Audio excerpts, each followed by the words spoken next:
오늘 우리에게 주시는 하나님의 말씀은 열왕기하 9장 1절에서 10절까지의 말씀입니다. 열왕기하 9장 1절에서 10절까지의 말씀입니다. 제가 가진 성경책 구약 성경 575쪽에 있습니다. 봉독하겠습니다. 선지자 엘리사가 선지자의 제자 중 하나를 불러 이르되 너는 허리를 동이고 이 기름병을 손에 가지고 길르앗 라못으로 가라. 거기에 이르거든 님시의 손자 여호사밧의 아들 예후를 찾아 들어가서 그의 형제 중에서 일어나게 하고 그를 데리고 골방으로 들어가 기름병을 가지고 그의 머리에 부으며 이르기를 여호와의 말씀이 내가 네게 기름을 부어 이스라엘 왕으로 삼노라 하셨느니라 하고 곧 문을 열고 도망하되 지체하지 말지니라 하니 그 청년 곧 그 선지자의 청년이 길르앗 라못으로 가니라. 그가 이르되 보니 군대 장관들이 앉아 있는지라. 소년이 이르되 장관이여 내가 당신에게 할 말이 있나이다. 예후가 이르되 우리 모든 사람 중에 누구에게 하려느냐 하니 이르되 장관이여 당신에게니이다 하는지라. 예후가 일어나 집으로 들어가니 청년이 그의 머리에 기름을 부으며 그에게 이르되 이스라엘 하나님 여호와의 말씀이 내가 네게 기름을 부어 여호와의 백성 곧 이스라엘 왕으로 삼노니 너는 내 주 아합의 집을 치라. 내가 나의 종 곧 선지자들의 피와 여호와의 종들의 피를 이세벨에게 갚아 주리라. 아합의 온 집이 멸망하리니 이스라엘 중에 매인자나 노인자나 아합에게 속한 모든 남자는 내가 다 멸절하되 아합의 집을 느밧의 아들 여로보암의 집과 같게 하며 또 아히야의 아들 바하사의 집과 같게 할지라. 이스라엘 지방에서 개들이 이세벨을 먹으리니 그를 장사할 사람이 없으리라 하셨느니라 하고 곧 문을 열고 도망하니라. 아멘. 아멘. 할렐루야. 네. 말씀의 제목을 함께 읽습니다. 하나님이 당신의 인생을 계획하십니다. 하나님이 당신의 인생을 계획하십니다. 네.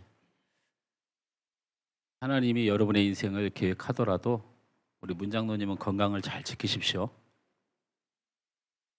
장로님 대답을 해주십시오. 예. 이거 모니터 소리 좀 넣어주실래요?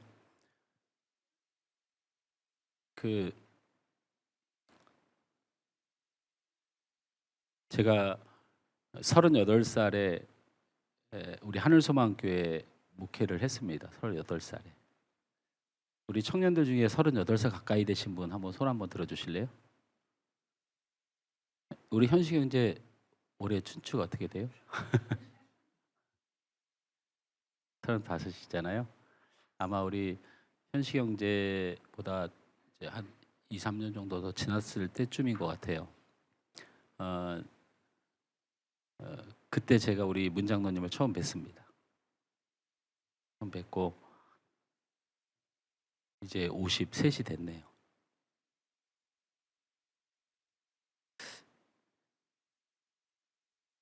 네, 20대 때에 품었던 사명을 그리고 신학을 하고 우리 사모를 신대원에서 만나고 우리 사모님에게 왜 신학교에 오셨습니까? 이렇게 물으니까 저희 담임 목사님이 청주에서 제일 큰 교회 담임 목사님인데 저희 어머님이 지하실에서 개척을 같이 하면서 지하에 있는 개척교회를 축복하셔서 청주에서 제일 복된 교회로 축복하는 모습을 보고 저도 그런 개척교회에서 사모가 되고 싶습니다. 그래가지고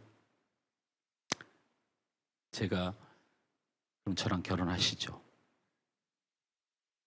만난 지 이틀 만에 제가 개척교회를 하겠습니다. 그래서 제 아내는 선한 것이 없었어요. 제가 개척을 하고 싶었겠습니까? 지금도 체질이 안 맞아서 힘들어요. 거들먹거리고 이렇게 폼내는 거 좋아하고 이런 제 속성이 있는데 안 맞죠, 안 맞아. 근데 우리 사모가 너무 좋아가지고 그런 것 같아요, 느낌이. 그래서 부목사 생활을 하는 동안에 교회들의 청빙이 있을 때마다 우리 사모 약속과 우리 사모가 그러지 말자고 할 때마다 부교육자 생활을 갈 때에도 큰 교회를 가면 우리 사모가 저에게 그렇게 얘기했어요. 이런 데 가면 작은 개척교회 못해요. 그렇게 해서 안 가기도 하고 그러다가 우리 하늘소망교회를 오게 됐습니다. 이렇게 왔더니 우리 장로님이 그때도 장로님이셨죠? 네. 성도는 별로 없는데 우리 장로님이 계시더라고요. 와서 처음에는 잘 몰랐는데 나는 장로님이니까 교회가 그래도 좀 안정이 되고 성도가 조금 불어나고 막 사람이 이렇게 불어나는데 그래서 그런지 꽤나 많이 배우고 돈 좀 많이 가진 사람들이 우리 문장로님을 자꾸 무시하더라고요. 그래서 무슨 교회 일이 있으면 우리 교회는 당회가 있으니까 제가 우리 장로님하고 잘 상의해서 답변 드리겠습니다. 우리 집사님들에게 이렇게 얘기하면 그분들이 저한테 이런 식으로 말했어요. 장로님이 뭔데 목사님은 장로님 말만 듣냐고. 기억하실지 모르겠어요. 그래서 저는 장로님 허락이 없이는 일 안 합니다. 그랬더니 제가 교회 안에서 기절초풍할 소리를 들었어요. 목사님, 장로님은 대학을 나온 것도 아니고 뭐 직업이 좋은 것도 아니고 그런데 목사님 저희들은 그 말하신 분이 어디 학교를 나왔다는 걸 처음 알았어요. 왜 똑똑한 사람들, 돈 많은 사람들, 능력 있는 사람 놔두고 왜 그렇게 하시냐고. 야, 예수 믿는 사람이 위해서 저런 말이 나온다는 자체가 38살 그 나이에 견딜 수가 없더라고요. 그런데 항상 그런 선택을 하게 만드는 목회를 지금까지 해왔어요. 나는 저 사람이 싫은데 우리 편에 서려면 서고 아니면 가라. 그래서 제가 항상 선택한 건 저는 성도를 선택하지 않습니다. 제가 싫으면 가셔야죠. 그랬더니 진짜 많이 가더라고요.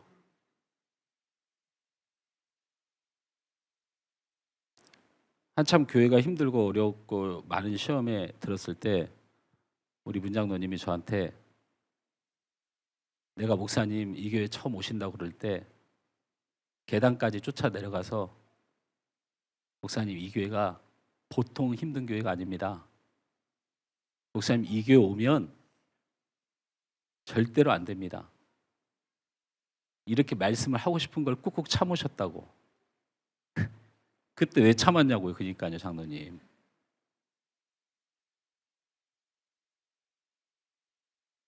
목사님 너무 힘들게 해서 죄송하다고. 그럼 장로님이 힘들게 하신 것도 아닌데. 그리고 이런 환난과 어려움이 있을 때마다 장로님 저를 집에 부르셔서 목사님 어느 큰 교회로 도망가세요. 얼른 가세요. 막 울면서 그러셨어요. 얼른 가시라고. 말은 목사님 같은 분은 이런 작은 교회에 있기에는 너무 아까우니까 빨리 가시라고. 내가 이 목사님을 우리 교회 못 오게 해서 끝까지 말렸어야 되는데 내가 못 그런 게 한이 된다고 그러셨거든요. 저에게 있어서는 그런 훌륭한 목회자도 아니고 그렇게 잘난 목회자도 아닌데 제 옆에 지금까지 계셔 주셔서 감사하고, 근데 주중에 장로님 자꾸 쓰러지고 요즘 자꾸 응급실 실려가고 그런다고 하니까 제가 마음이 참 견딜기가 어렵고, 또 목사님 걱정한다고 연락도 안 하는 거에 더 섭섭해져가지고 오늘 그냥 예배 시간 내내 그냥 어찌나 눈물이 나든지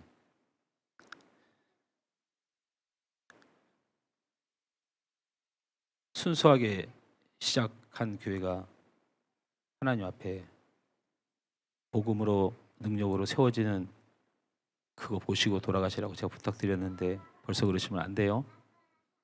우리 애경 집사님은 라면 더 이상 주지 마세요, 장로님한테. 그 빵하고 라면 때문에 내가 속상해서. 장로님 건강하시고 또 우리 성도들 조금 더 힘내고 우리 옆 사람께 축복합시다. 힘내십시오. 자, 다시 한번 축복합니다. 힘내십시오. 오늘은 설교의 그 뭐 내용을 설명하는 것도 좀 복잡하긴 하지만 그냥 좀 속 시원한 마음이 있어서 설명할 수 있을 것 같아요. 드디어 오늘 성경을 끝으로 이 북이스라엘의 아주 치욕 같은 오므리 왕조가 끝나는 날이에요. 다시 말하면 아하박이라고 하는 아주 못된 왕이 그 자손과 함께 다 괴멸되는 그런 날이기도 합니다. 그 내용이 뭐냐면 북이스라엘의 아합 왕의 아들 요람 왕이 있었어요. 이 요람 왕이 남유다의 아하시아 왕과 연합군을 이뤄요. 근데 제가 자꾸 말씀드리잖아요. 아합 왕과 그러니까 북이스라엘의 왕과 남유다의 왕은 사돈지간이에요. 아합 왕이 자기의 딸을 남유다의 왕가에 시집을 보냈어요. 그래서 둘이 연합을 이루어서 아람 왕이었던 하사엘과 전투를 벌이는 장면에서 오늘 이야기가 시작됩니다. 이 전투 중에 있는데 선지자 엘리사가 생도 중에 한 사람을 부르더니 이렇게 말합니다. 너는 지금 당장 기르앗 라못에서 전쟁 중에 있는 북이스라엘 군대로 나아가서 그곳에 가서 예후 장관이라고 하는 군대 장관을 만나서 네가 가지고 간 기름을 머리에 부어서 그에게 이렇게 전하라라고 엘리사가 시킵니다. 뭐라고 전하냐면 하나님께서 당신을 왕으로 삼으셨습니다라고 말하고 네 생명을 잃지 말고 그 말을 하자마자 도망가라. 이렇게 엘리사가 말합니다. 그러자 이 청년 선지자가 내가 어떻게 지금 이 전쟁 중에 이 아합 왕과 그의 아들의 권세가 시퍼렇게 살아있고 수많은 군대 장관이 있는 중에 해필 에후 장관을 택해서 내가 그 사람을 뭘로 믿고 그 많은 사람 앞에서 당신은 하나님이 왕으로 세웠습니다. 어떻게 왕이 살아있는데 그렇게 할까 고민을 하다가 엘리사가 시키는 대로 나아가서 군대 장관들이 연합을 이루어서 쉬고 있는 진영에 가서 저 에후 장관 좀 뵈러 왔습니다. 에후 장관이 눈치를 보면서 왜 하필 나를 보러 왔느냐? 너 엘리사의 사람 아니냐? 내가 엘리사의 사람과 가까이 하면 내 생명이 어떻겠느냐라는 눈치를 보면서 천연덕스럽게 모른 척하다가 결국에는 엘리사가 보낸 청년 선지자를 따라서 골방으로 들어갑니다. 들어가자마자 이 청년이 가지고 있던 기름을 깨뜨려 에후의 머리에 쏟아 부으며 하나님의 말씀을 그대로 전합니다. 이제부터 당신은 하나님이 당신을 왕으로 삼으셨습니다. 라고 말하고 나오면 엘리사의 선지자가 전할 게 뻔하지라는 생각으로 죽일 거 아니에요. 꽁지나게 도망을 간 사건이 오늘 본문에 오늘 성경 봉독을 한 내용입니다. 본문 내용은 짧게 잡았지만 오늘 열왕기하 9장 10장의 전체적인 내용이 그 신학자들이 에후의 혁명이라고 이렇게 부르기도 하고 약간 성경 비판학을 가지고 있는 사람은 에후의 반란이라고도 부르는 열왕기하 9장 10장의 내용입니다. 결국에는 북이스라엘 요람 왕은 이 길르앗 라못의 전투에서 부상을 입고 죽음은 에후 장관의 활에 죽습니다. 에후 장관이 자신의 왕이었던 북이스라엘의 요람 왕을 화살로 쏘아 죽입니다. 이로 인해서 오므리로 시작되어 그의 후손 바알을 섬겼던 아합 왕, 그의 아들 요람 왕까지 죽으면서 하나님 앞에 패역하였던 오므리 왕조가 끝을 맞이하게 됩니다. 그런데 성경은 북이스라엘의 군대 장관이었던 에후가 죽인 사람을 나열했습니다. 요람 왕을 죽인 후에 북이스라엘의 바알과 아세라 신상을 섬기도록 가장 큰 역할을 한 사람이 있었습니다. 그 사람은 바로 아합 왕의 아내인 이세벨입니다. 그리고 요람 왕의 어머니입니다. 이 이세벨을 찾아가 죽입니다. 또 길르앗 라못을 치기 위해서 북이스라엘을 도왔던 유다의 왕 아하 왕의 사이였던 아하시아도 에후에게 죽임을 당합니다. 뿐만 아니라 아합 왕의 아들들 모두 에후에게 죽임을 당합니다. 뿐만 아닙니다. 유다의 왕 아하시아 왕의 형제들도 모두 이 에후에 의해서 죽임을 당합니다. 아합을 따르던 신하들까지 모두 에후에 의하여 죽임을 당합니다. 이런 내용들은 자세히 몰라도 되지만 이 한 사건은 기억이 날 겁니다. 북이스라엘로 돌아옵니다. 에후가 백성들에게 이렇게 말합니다. 아합 왕과 요랍 왕이 죽은 이유는 바알을 똑바로 섬겨야 되는데, 우리의 신인 바알을 온전히 섬겨야 되는데 바알을 제대로 섬기지 못해서 그러니 죽임을 당했다. 그래서 나는 이제부터 바알을 정말 더 위대하게 섬기고 싶다. 그리고 바알 신당에 모여서 우리가 바알께 제대로 된 제사 한번 드려보자. 이렇게 백성들에게 선포합니다. 그러자 바알의 선지자들과 바알을 하나님처럼 모시던 사람들이 바알의 산당에 모여들자 모든 군사를 동원해서 포위하고 이렇게 말합니다. 여호와 하나님을 경히 여기는 자, 하나님을 알아보지 못하고 살아갔던 너희들은 살 가치가 없다 하고 그 자리에서 다 그들을 쳐서 죽입니다. 이건 아주 유명한 사건이었죠. 열왕기하 9장 10장을 통해서 하나님을 떠나 바알을 섬기던 아합 왕과 그의 가문, 그리고 그의 사위이자 유다 왕 아하시아, 그리고 바알을 섬기던 모든 자들이 예후에 의해 죽임을 당함으로 하나님을 떠났던 오므리 왕조 시대가 끝이 나는 중요한 역사가 기록된 것이 오늘 본문을 포함한 9장의 10장 내용입니다. 그리고 그 시작을 잇게 한 사람이 누구냐면 바로 군대 장관 예후라는 사람이었습니다. 오늘 말씀 중에 하나님께서 우리에게 숨겨두시사 오늘 설교를 통하여 우리에게 보여주신 하나님의 말씀의 은혜가 무엇인가 찾고 그 말씀을 살펴보므로 오늘 이 시간 믿음과 은혜의 역사가 충만하시길 주님으로 축원합니다. 첫째는 따라서 합니다.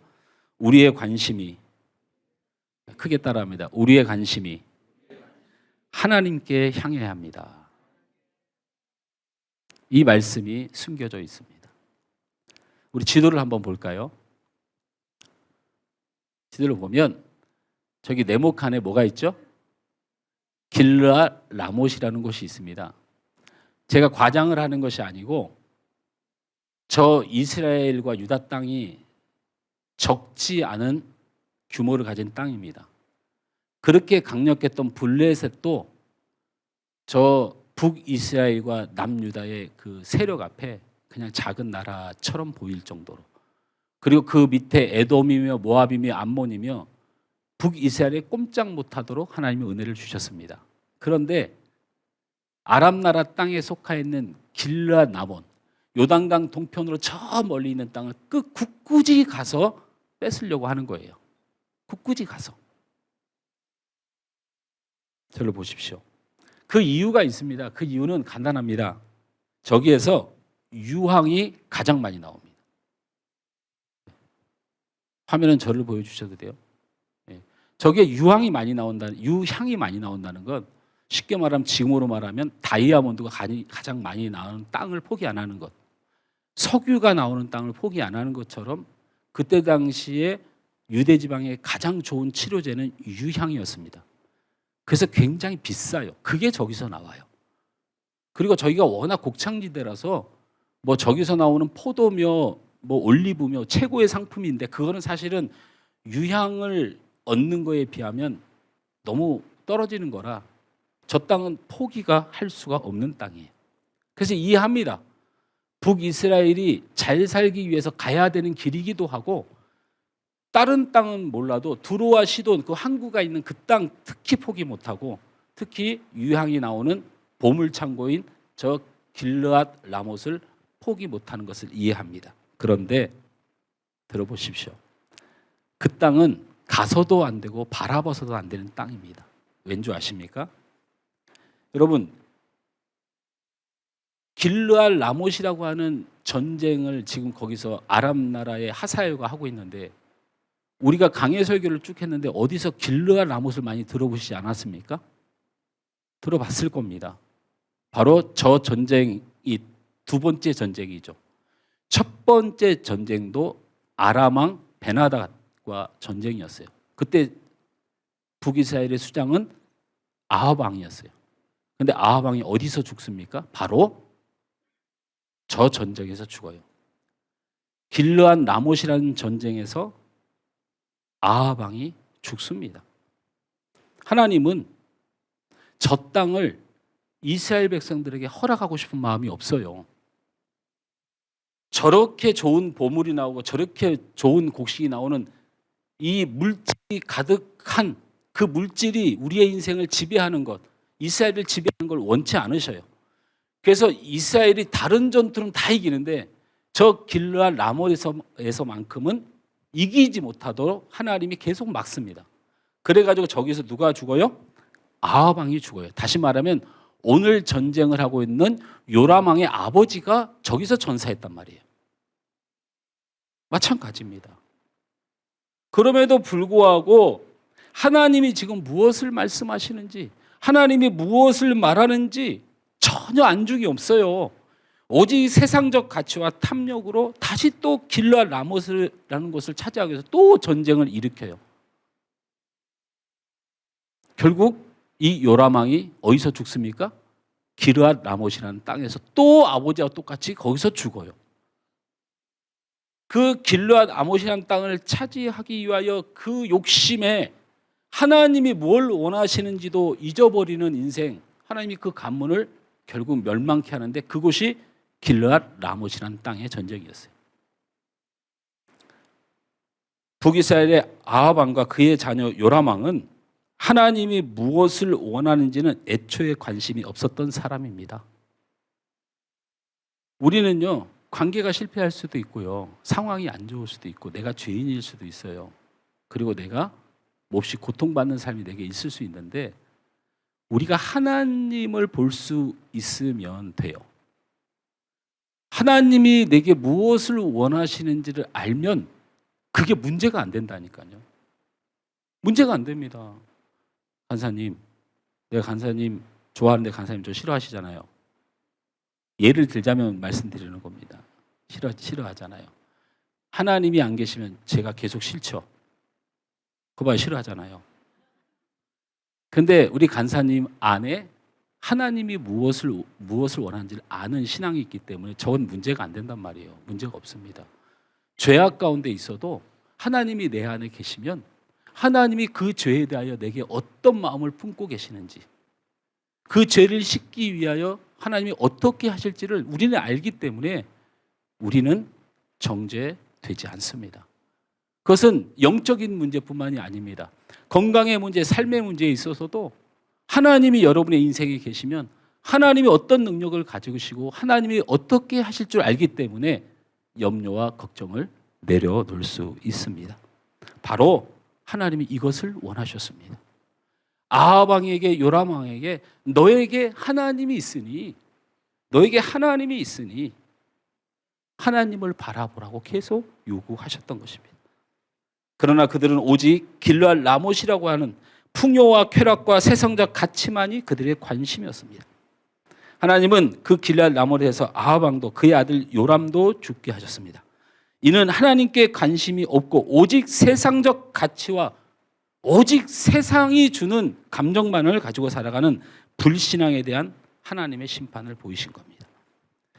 한 신학자가 이렇게 말했습니다. 초대 교회는 살아계신 그리스도가 중심이 된 교회였습니다. 시대가 흐르면서 교회가 철학이 되었습니다. 여러분, 세상의 지혜의 결집으로 최고의 생각을 한다는 철학을 교회에 가지고 오면 안 됩니다. 교회는 세상이 깨달은 최고의 지혜를 적용하는 것이 교회가 아닙니다.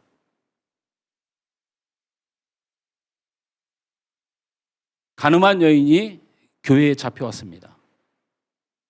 교회는 그 가늠한 여인을 정죄하지 않고 그를 위하여 십자가 달려 죽으신 예수의 보혈로 그를 바라보며 나와 동등하고 그리고 나보다 더 주님이 사랑하는 귀한 영혼으로 여기는 철학이 바탕이 되지 않은 예수님의 보혈의 은혜가 바탕이 되는 사상이 교회의 사상이어야 합니다. 초대교회는 그런 살아계신 그리스도가 중심이 되었는데 이제 제도가 중심이 되고 문화가 중심이 되고 최근 들어서는 교회가 기업이 되고 그리고 교회가 세상이 되고 말았다라고 말씀하셨습니다. 그 신학자는 이렇게 말합니다. 젊은 목회자들이여 점점 교회를 세상적 가치로 채워가는 시대와 싸워라. 생각해 보았습니다. 세상의 가치가 중심이 되어진 교회는 어떤 것이죠? 무엇일까? 각자의 신앙적 기준이 있을 수 있고 각자의 생각의 차이가 있을 수 있어서 어떤 것이 세상적 교회인지 어떤 사람이 세상적 가치를 가진 성도인지 성급하게 누군가를 말하는 것은 조심스럽고 주의해야 되는 것입니다. 그런데 분명한 것이 있습니다. 분명한 것. 세상적 가치가 중심이 되는 교회가 되지 않는 방법만큼은 분명히 압니다. 교회가, 성도가 세상적 가치가 되는 교회가 아니고 세상적 가치로 살아가지 않는 성도가 되는 유일한 방법은 바로 하나님이 중심이 되는 교회가 되는 것입니다. 할렐루야. 세상적 가치가 중심이 되는 교회가 뭔지는 잘 모른다고요. 그런 사람이 누군지 잘 가리기가 어렵습니다. 그러나 다른 건 몰라도 분명히 아는 것은 세상적 교회가 안 되려면 하나님 중심의 교회가 되면 되는 것입니다.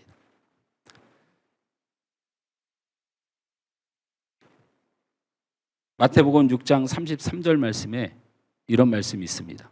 그런즉 너희는 먼저 그의 나라와 그의 의를 구하라. 그리하면 이 모든 것을 너희에게 더하시리라. 이 말씀은 필요한 것이 먼저가 아니고 하나님이 먼저이다라는 말씀입니다. 아멘. 아멘. 우리 하나님 중심의 가치관은 그런 교회는 필요한 것이 먼저가 아니고 하나님이 먼저라는 사실을 기억해야 합니다.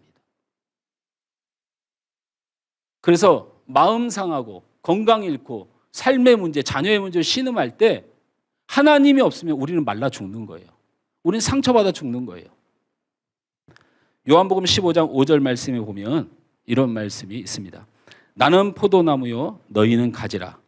그가 내 안에 내가 그 안에 거하면 사람이 열매를 많이 맺나니 나를 떠나서는 너희가 아무것도 할 수 없느니라.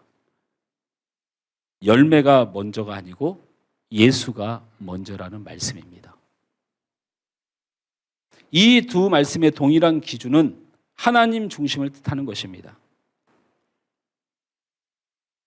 그러게 우리 성도들에게 건강의 문제, 가정의 문제, 생업의 문제, 진로의 문제 등 많은 문제들이 있지만 더 나아가서는 신앙의 문제도 있을 수 있지만 그 문제와 그 사람 중심에 하나님이 계시다면 하나님은 반드시 은혜를 주십니다. 필요한 열매를 맺게 하십니다.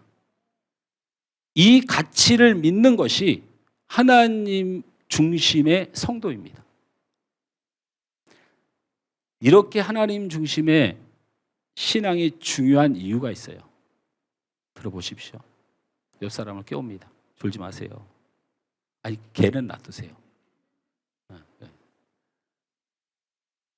하나님 중심의 신앙이 목사님 왜 중요합니까?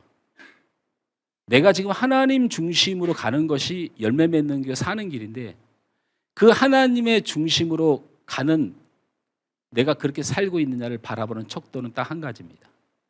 내가 하나님께 관심을 갖고 있느냐라는 것으로 귀결됩니다. 이게 무슨 말이냐면 말이 어렵지 않습니다. 내 삶의 필요와 내 인생의 길이 물질과 세상에 있다고 믿는다면 그 사람의 관심은 세상과 물질로 가게 돼 있습니다.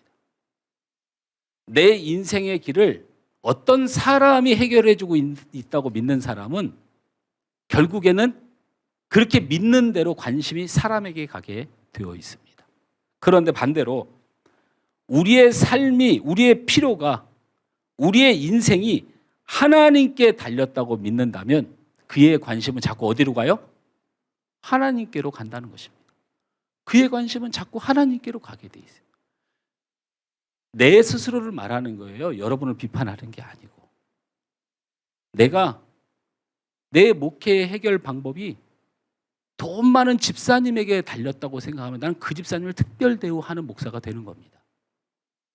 이 시대의 많은 목회자들이 사업가들, 기업인들을 장로로 시키고 법대 무슨 뭐 나온 사람들을 막 무조건 장로 후보로 시키는 이유는 그들에 의해서 교회는 지어지고 그들에 의해서 교회는 필요가 채워진다고 믿기 때문에 그런 사람들에게 집중하는 겁니다. 제가 다시 한번 말씀드리지만 하나님 중심 신앙을 가진 사람은 어떻게 구별하냐면 하나님이 내 인생을 책임지는 확실한 그 길밖에 없다고 믿기 때문에 그냥 무조건 하나님께 관심이 가는 겁니다. 할렐루야. 옆 사람께 물어봅니다. 하나님께 관심 있습니까? 네.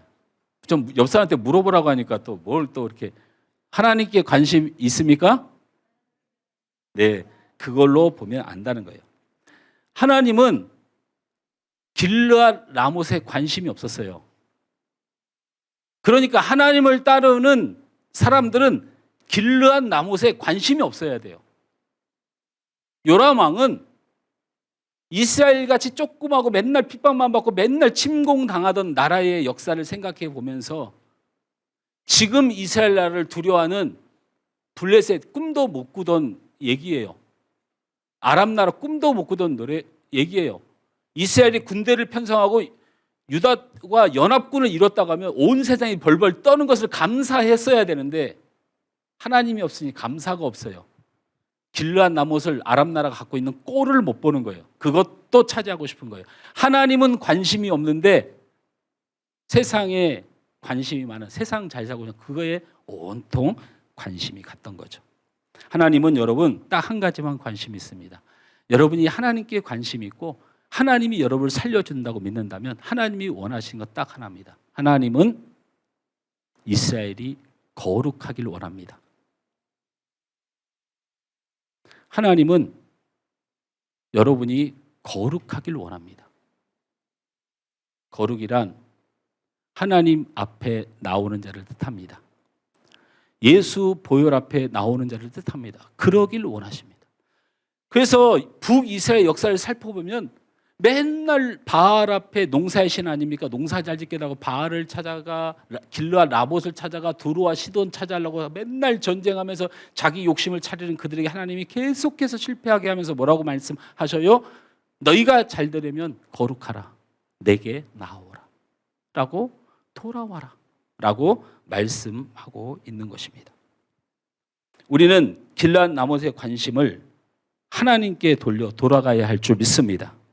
하나님의 은혜의 자리로, 그리스도의 은혜의 자리로 우리는 돌아와야 합니다. 그럼에도 불구하고 우리가 길르앗 라못, 세상적 가치관이 아닌 하나님을 바라보며 하나님께 관심을 가져야 한다는 그 믿음의 정체가 너무나도 크고 복잡할 거로 압니다. 충성도 있고 또 봉사도 있고 하나님 앞에 돌아간다는 게 기도도 있고 뭐 찬양도 있고 너무 많을 텐데 오늘은 종합 설교가 아니고 강해 설교니까 오늘 본문에서 과연 길르앗 라못 같은 세상 욕심을 내지 않고 하나님 앞에 관심을 두는 자가 받아들여야 될 믿음, 하나님께서 우리에게 보여주신 하나님을 어떻게 믿을 것인가, 어떻게 하나님을 내 중심에 둘 때 그 믿음을 가질 것인가를 우리가 깨닫고 말씀을 마치려고 합니다. 여러분, 길르앗 라못의 전투에 임했던 요람 왕 누가 죽였습니까? 설교를 처음부터 다시 해야 됩니다. 제가 설교 잘 못한 죄도 있지만 어쨌든 속상하니까. 요람 왕을 누가 죽였습니까? 예후가 죽였습니다. 우상 바울을 이스라엘 땅에 뿌리 내리게 한 왕후 이세벨 누가 죽였습니까? 예후가 죽였습니다. 바알의 선자들과 그 신당을 부숴버린 사람이 누굽니까? 예후입니다. 오늘 본문의 하나님은 엘리사를 통하여 이 모든 역사의 시작을 이룰 예후 장관에게 기름을 부어 세웠습니다. 그리고 하나님의 위엄과 정의를 세워 가셨습니다. 그래서 제가 여기서 예후 같은 믿음의 사람이 됩시다, 이렇게 보통은 설교를 하게 됩니다. 그러다가 무슨 일이 벌어집니까? 저 뒤에 가면 예후도 그놈이 돼버립니다. 그랬다가 설교가 예후처럼 믿음으로, 예후처럼 성령으로 세상의 악의 것들을 물리칩시다, 이렇게 했다가 한 장만 넘기면 예후가 똑같은 놈이었더라 써 있습니다. 그래서 설교가 어려운 거예요. 그럼 하나님이 예후처럼 바알을 쳐보신 예후의 신앙을 본받자 이걸 깨닫게 안 하는 건데 제가 그렇게 설교할 수는 없잖아요. 그렇지 않습니까? 그래서 위선을 벗어나야 되는 거예요. 위선을. 바로 무엇일까요? 보십시다. 우리가 중요한 사실 하나를 하나님께서 보여주십니다. 말씀을 한번 읽어보죠. 열왕기하 9장 2절에서 3절 상반절 말씀을 우리 눈을 크게 뜨고 한번 읽어봅니다. 시작. 거기에 이르거든 님시의 손자 여호사밧의 아들 예후를 찾아 들어가서 그의 형제 중에서 일어나게 하고 그를 데리고 골방으로 들어가 기름병을 가지고 그의 머리에 부으며 이르기를 여호와의 말씀이 내가 네게 기름을 부어 이스라엘 왕으로 삼노라 하셨느니라. 제가 설명했던 바로 엘리사의 생도 청년 생도 선지자가 기름으로 예후 머리 위에 부으면서 말을 했습니다. 하나님께서 여호와께서 너를 왕으로 삼겠노라 하노라라고 선언했던 장면입니다. 근데 신기하게도 이게 처음이 아니라는 거예요. 이 말씀, 이 동일한 말씀이. 한번 볼까요? 열왕기상 19장 16절을 읽어봅니다. 시작. 너는 또 님시의 아들 예후에게 기름을 부어 이스라엘의 왕이 되게 하고 또 아벨 무홀라 사밧의 아들 엘리사에게 기름을 부어 너를 대신하여 선지자가 되게 하라. 저를 보십시오. 20년 전에 예후가 예언되어 있다는 겁니다. 신기하지 않습니까? 저 말씀이 열왕기하에 예후에게 기름을 붓는 저 장면이 예후가 꼬마 때, 그리고 엘리사는 있지도 않을 때, 엘리야가 아왕에게 심판과 고통과 박해를 받을 때 엘리야가 눈물로 하나님 진짜 못 견디겠어요. 제 인생 왜 이럽니까? 왜 저만 갖고 그래요? 이렇게 눈물 흘릴 때 하나님께서 조금만 참아라. 하나님 앞에 패역한 이 모든 것을 한꺼번에 정리해야 되는데 그때 예후라는 아이가 등장할 텐데 그 위에 기름을 부어 그를 왕이라고 선언하라. 자그만치 실제로 하나님의 일이 시작되기 전 20년 전에 예후가 예언되었다라는 것입니다. 믿으십니까? 이 이야기는 우리는 어떤 것을 봐야 합니까? 하나님은 하나님의 백성에게 철저한 계획을 가지고 계신다. 하나님은 하나님의 백성과 죄악을 묵고하지 않고 철저하게 구원할 계획을 가지고 계신다. 하나님은 하나님의 백성들의 연약함에도 하나님은 참으셔서 그를 구원하실 계획을 철저히 가지고 계신다. 믿습니까? 하나님은 우리의 인생, 우리를 향한 분명한 계획을 가지고 계심을 믿으시길 바랍니다. 비록 바알을 바라보는 세상적인 이스라엘이었지만 하나님은 그들의 회복을 위하여 20년 전에 이미 그들을 구원할 계획을 가지고 계셨습니다. 바로 이것이 우리가 붙들어야 할 하나님을 향한 믿음입니다. 예후가 왕이 됨으로 이스라엘을 바알에게서 건져주신 것은 즉흥적이 아니고 하나님의 철저한 계획이었다는 사실을 믿으시길 바랍니다. 하나님은 당신을 향한 계획을 분명히 가지고 계십니다. 옆 사람을 축복합시다. 하나님은 당신을 향한 분명한 계획이 있습니다. 옆 사람을 축복합니다. 시집 갈 거예요. 아니 노총각 노처녀들이 너무 많아갖고 마음이 아픕니다. 축복합니다. 시집 갈 거예요. 장가 갈 거예요. 반드시 계획이 있을 거예요. 안 하는 사람 끝까지 그래 나 시집 안 가 뭐 이거지. 이스라엘을 회복시킨 예후는 이미 준비된 하나님의 계획이었다는 겁니다. 그런데 놀랍게도 이스라엘 역사에서 자기 민족의 죽어가는 모습을 가장 많이 봤던 선지자가 누구냐면 눈물의 선지자 에레미야입니다. 에레미야가 감옥 속에서 나라를 잃고 수많은 사람들이 죽어가는 그 슬픔의 상황에서 하나님의 계시를 받습니다. 그 말씀이 바로 에레미야서 29장 11절 말씀입니다. 우리 함께 읽었으면 좋겠습니다. 이 말씀은 정말 꼭 기억했으면 좋겠고 이거는 액자를 해서 집에 남길 말씀이에요. 우리 사모한테 여러분 부탁하십시오. 우리 사모가 뭐 하냐면 뭐 글씨 써요. 네. 그런데 그 액자 해가지고 선물 하나 해달라고 부탁하세요. 돈은 6만 원입니다. 6만 원. 한 푼도 안 남기고 그 자체로 6만 원입니다.